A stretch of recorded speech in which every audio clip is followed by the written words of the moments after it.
Traveling from Malaysia to Singapore via bus. Tara, G. Nagbook ako sa easybook.com.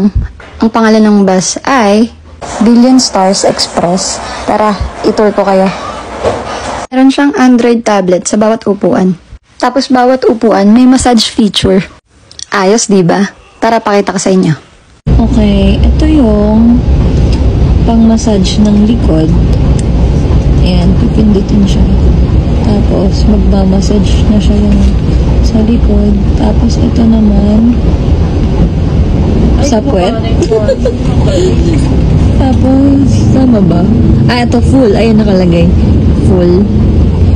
Tapos, ito naman, step. So, dito sa may binte, ayan, mamamassage niya. Ayan. So, ayan, dito siya. Mamassage niya yung likod ko throughout the biyahe. Hello, madam. Hello naman po sa inyo. Ayan, bigla siyang nahiya. So, balik tayo dito sa Android. Ayan, merong mga games. So, pili-pili. Ayan, naghahanap ako dyan. Kinakalikot ko yung tablet. Ayan, hindi ko maintindihan. Pumunta ako sa settings. Chinese yung salita. Ayan, kinakalikot ko pa din yung tablet. Music yata to. Tapos, hanggang sa nakita ko na yung iba't ibang apps. Pwede ka rin mag-Netflix dito. Make sure lang ma-log out mo. Sobrang comfortable ng biyahe dito.